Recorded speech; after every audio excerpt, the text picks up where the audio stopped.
Ça va aller. Bonjour. Donc je remercie Yann Faure pour l'invitation pour cette journée d'études. Donc j'ai intitulé mon intervention Terrain vague, qui est un titre qui renvoie aussi bien à ce qui pour moi et dans le cadre de cette journée d'études pourrait être une possibilité de relation entre art et architecture en tant que lieu d'indéfinition de limites entre ce qui serait de l'ordre de l'art et de l'architecture, et qui fait écho également à une petite citation de Paul Valéry. Je ne saurais pas par où aborder ce que je considère sans bord, qu'à certains constituants de ma pratique, notamment une certaine approche du dessin et de ses devenirs, c'est-à-dire, pour rester dans le registre de la poétique cher à Paul Valéry, ce titre renvoie aussi bien à ce qui serait de l'ordre du projet qu'à ce qui serait de l'ordre du procès en tant que processus. Je vérifie si l'image marche toujours. Dans cette optique, ma réflexion portera moins sur les possibles rapports entre un objet d'art, quel qu'il soit, y compris conceptuel, et un objet ou un contexte architectural existant ou en devenir, dans le cadre de la commande ou de l'espace public par exemple, que sur une remise en cause des bords du fait artistique par une pensée architecturale et inversement. Alors, réflexion qui pourrait prendre comme racine les Merzbau de Kurt Schwitters, par exemple, c'est-à-dire aussi une réflexion placée sous le signe d'une certaine conception érotique des rapports entre art et architecture, puisque l'autre nom du premier Merzbau de Hanovre, dont vous voyez une reconstitution ici des années 80, était intitulé Cathédrale de la misère érotique par Kurt Schwitters en réaction au Bauhaus. Conception érotique, puisque à ce propos, on peut noter qu'assez souvent, lorsqu'on lit ou qu'on entend parler des relations entre art et architecture, les vocables utilisés peuvent aisément évoquer des relations de type sadomasochiste, ou du moins de dominant-dominé. Je pense par exemple au livre de Martine Bouchier « L'art n'est pas l'architecture », dont le sous-titre et les grandes parties renvoient à ce champ lexical, puisque c'est hiérarchie, fusion, destruction. Et dans ce texte, d'ailleurs, si mes souvenirs sont bons, Martine Bouchier fait l'impasse sur Kurt Schwitters. La question serait donc de savoir si une autre érotique est possible entre art et architecture, érotique qui passerait par les notions de frottement et de flottement plutôt que par celles évoquées précédemment. À propos de frottement, je pense en particulier à John Cage, ici l'installation pérenne dans l'église de Halberstadt en Allemagne. Donc à John Cage dans ses expérimentations avec Merce Cunningham, ou à ce qu'il pouvait dire à propos de pédagogie dans le recueil de conversations compilé par Richard Kostelanetz. Lorsque dans votre esprit deux choses se rencontrent, très souvent une troisième chose émerge, ou même plusieurs. Vous inventez ou vous créez, pour ainsi dire, par frottement. Et c'est précisément là qu'il faut se situer pour apprendre quelque chose que vous ignoriez auparavant. On peut évidemment également penser, dans cette logique de frottement, à la fameuse troisième image de Sergei Eisenstein, dans la question du montage, ou à la connaissance par montage développée par Georges Didier Huberman à partir des exemples de Aby Warburg ou de Georges Bataille. Donc Abdi Warburg, la Mnémosyne, Georges Bataille, documents, tout ça. Quand je parle de flottement, et pour aller plus vite, je pense par exemple à la Makanta School construite par Note Vital, artiste suisse, au Niger, qui est à la fois une sculpture et une architecture, ou une scarchitecture, pour reprendre le néologisme opéré par Note Vital, et qui, par son usage et sa fonction, inverse ou indéfinit les rapports intérieurs-extérieurs et maître-élève.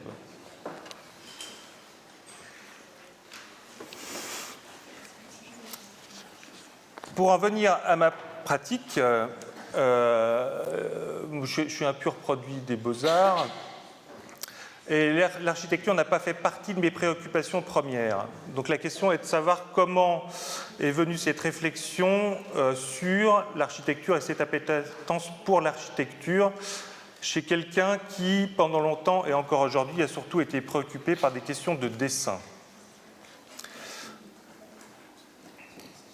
Je pense que cela vient d'abord d'une interrogation sur le sens ou la valeur de cette pratique, et par extension de l'art, dans son rapport à l'image. Ou, pour dire autrement, que peut-être ce qu'on appelle communément le dessin avait perdu la bataille de l'image sur son efficacité, par exemple. Bon, il suffit de regarder un épisode de Star Wars pour se dire qu'on ne peut plus faire grand-chose. Ou du moins n'était plus le médium privilégié du faire-image, qu'il n'était plus un moyen de faire image, mais plutôt d'échapper à l'image, de se situer en deçà ou au-delà de ce qui peut être une image pour poser un autre rapport à l'art et au monde. Dans cette optique ou dans cette question-là, on peut renvoyer au chapitre consacré au dessin d'Enfer, Anthropologie, Archéologie, Art et Architecture de Tim Ingold, et en particulier au sous-chapitre intitulé « Le dessin n'est pas une image ».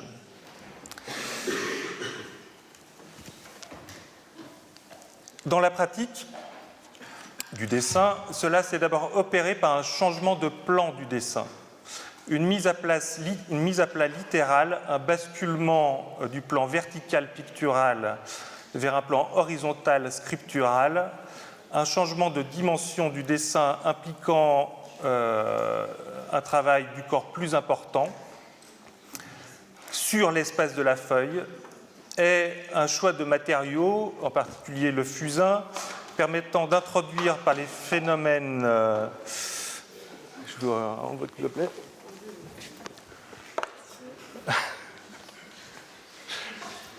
Par les phénomènes d'inscription et d'effacement, un temps long du dessin.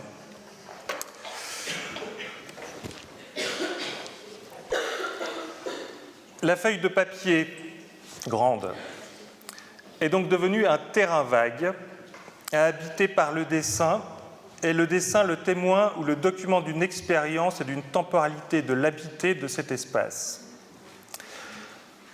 Dans cette logique, je ne pouvais que croiser les chemins d'Henri Michaud dans son combat contre l'espace de 1945 et Antonin Artaud,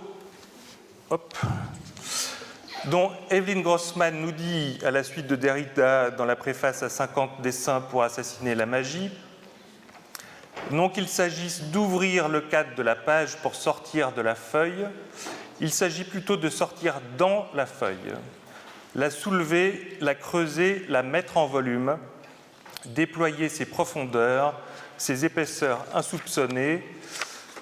Alors les dimensions éclatent, alors l'écriture et les dessins bougent.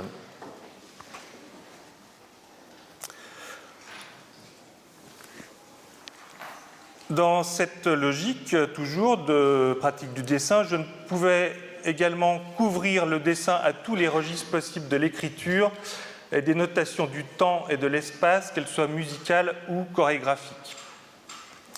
Le dessin est donc devenu pour moi un lieu d'expérience et d'expérimentation de l'habité par déplacement, stratification, frottement et flottement. un lieu d'espace et de projection qui m'a peu à peu amené à me demander ce que pourrait être un espace construit, répondant à la stratification, au feuilletage du dessin, à ses déplacements et croisements d'écriture et de notation, à formaliser un espace non pas d'un projet, mais du projet lui-même, de sa mécanique, de son procès. C'est en tout cas ce qui m'a amené à fabriquer depuis bientôt 20 ans un nombre assez important de volumes architecturaux, dont certains procèdent des questions de déséquilibre et de désorientation liées au basculement horizontal-vertical, ici le pavillon de Ligny, de brouiller les limites entre échelle et dimensionnement par agrandissement et réduction simultanée, puisque ici c'est un agrandissement d'une planche anatomique et une réduction en tant que volume qui ressemble à quelque chose qui sera de l'ordre de la maquette. De jouer des déplacements entre l'écriture et sa perception.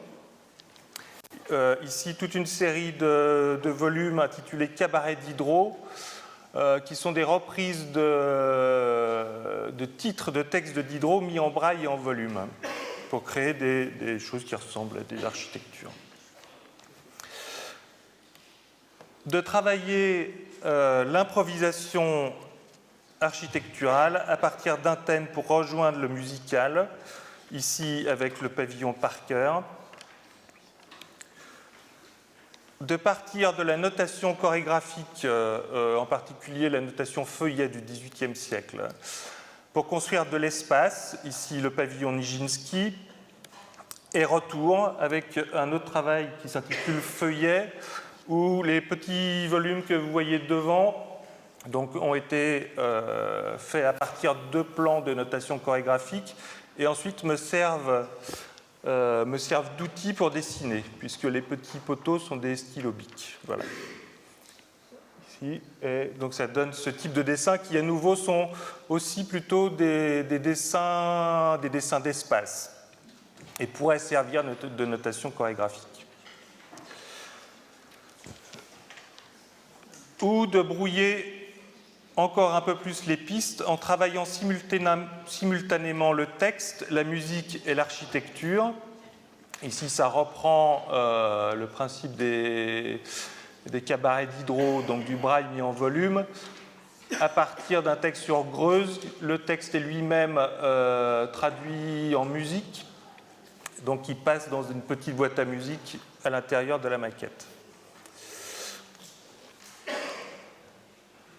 Ou donc des architectures qui pourraient servir d'instruments de musique, ici ou là. Un point important pour moi, c'est que je parle ici de volumes architecturaux et non de maquettes. C'est-à-dire que ce ne sont pas des objets appelés à s'agrandir, d'où si on agrandit ça, ça ne servira plus d'instrument de musique. D'où mon attention particulière au dimensionnement de ces volumes qui ne renvoient pas à des échelles architecturales, mais à un rapport direct au corps. Ce ne sont donc pas des maquettes de projets, ce sont des projets et qui, pour revenir à ce dernier exemple, qui prend appui sur le modèle des gamellans balinais, voilà, à propos de ce dernier exemple, il me plaît à penser que réunir des personnes l'espace d'un moment pour tenter de dialoguer, de se répondre et d'habiter par la voie des rythmes, pour refaire allusion à Michaud, ces modestes objets peut aussi être considéré non pas comme de l'architecture, mais comme la possibilité d'un moment d'architecture. Ici, donc, une performance à l'école d'art de Cholet avec des étudiants de l'école d'art et du conservatoire.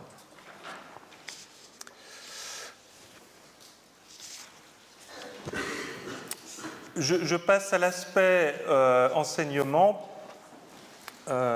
C'est-à-dire qu'en tant qu'enseignant en arts plastiques et visuels au sein de l'ENSA Nantes, je pense que ma place se situe essentiellement dans cette mécanique ou cette érotique du projet avec et aux côtés des architectes pour faire émerger de l'architecture. Je montre quelques travaux d'étudiants.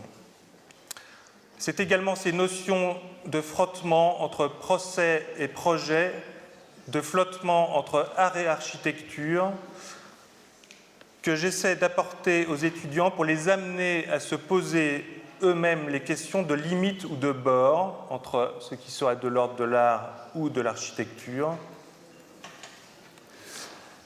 c'est-à-dire d'arriver à donner encore aux jeunes gens la possibilité de viser le point d'indéfinition entre art et architecture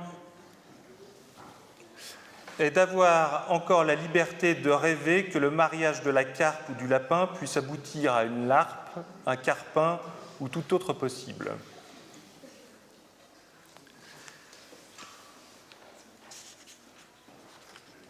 Voilà.